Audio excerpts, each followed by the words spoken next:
All right, guys, it's Alex truck here. We got the turbo off. This is the one that we took the feed tube off, blocked it off, and the oil quit flowing. Now, look down in here. This is a little concerning. When it's that wet inside the up pipes. Now, I mean, it could also be because crankcase. I mean, the crankcase, was it full on oil? Was it over full or empty? When it was empty. We Oh, had it to was put oil empty. in it. Oh, yeah, because it leaked it all out. That's just concerning right there, because that should be the inlet to the turbos. Now, we already took the feed tube off, and the oil quit pouring out like it was supposed to, like it was. So that says turbos were shot. That right there could point towards blow-by. But honestly, it's probably just sucking it in. Oil was all over the place. The bad thing is we're going to have to gamble. I mean, just put the turbo on it and see how it reacts. Yeah, but just look. Look at that. Okay. Oh, it's all chewed up. Oh, not cool. Okay, the fact that that's all chewed up. Damn, that sucks. On the backside. I hope there's nothing in this charge air cooler, because it'll actually throw metal chunks into the end of the engine. I mean, it will. Hey, we ain't got no finish skirts on here. We need them on.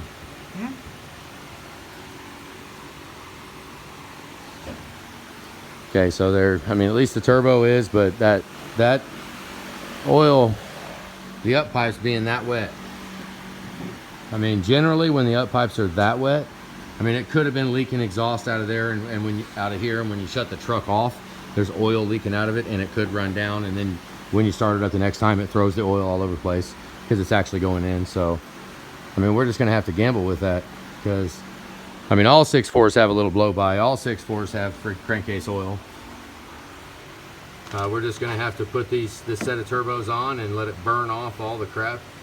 And I mean, it ran though. It ran. It's not like it was down a cylinder, cracked piston, or nothing like that. So, you know, that could just be freaking oil from all over the place, because charge air cooler had a crap load of oil in it. It was full. I mean, most of you 6.4 guys, you know, you might go at least once a year or so, maybe a little more than that, and at least take off the cack boot at the bottom, drain that charge air cooler. At least open it up and let it drain.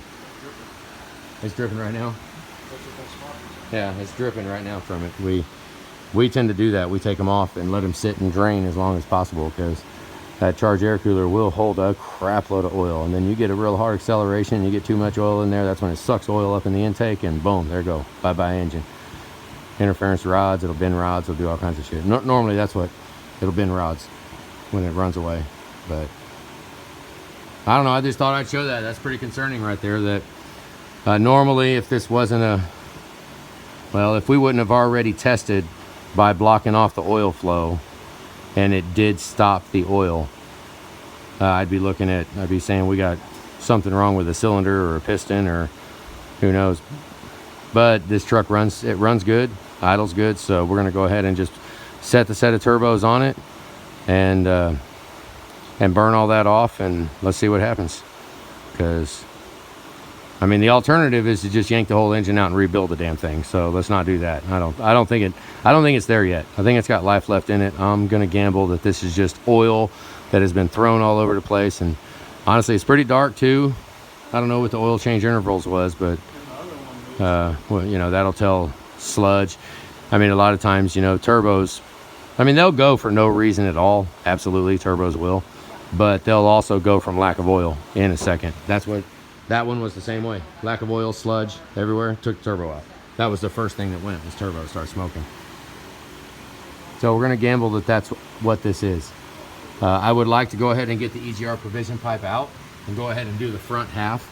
I mean, look how far apart we are. You're never gonna get a bonus, a jump ahead to having parts off the truck to go ahead and do the upper end too.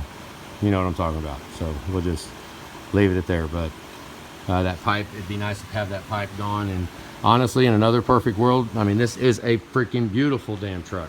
We ought to put our freaking exhaust on it too. we have pipes that we make that take the place of those two connections right there and all this stuff that goes down to the manifolds. We have them there. How much are they? Really? The 380 for the exhaust. And it, you know, I mean, we should, I mean, if we're gonna do it, might as well get it out of the way, get all that stuff gone, because it's a pain in the butt. All right, that's it. I don't know. It's just when we're this far down, you kind of lose it, because that pipe right there will be disappearing sometime in the life of this truck. It's going to. So they did. Well, it looks like it. I mean, I don't know. I guess we'll see. We'll see if we can manage to get everything put back together right, leaving it on. I don't know. We'll see. We'll see. Who knows? Anything else on this thing? I don't think so. Set of turbos. Throw them on. All right, guys. Have a good day. Oh, we did cab mounts. We did a couple of front cab mounts too. We're going to. He'll get to air hammer them out in a minute. All right, guys. That's it.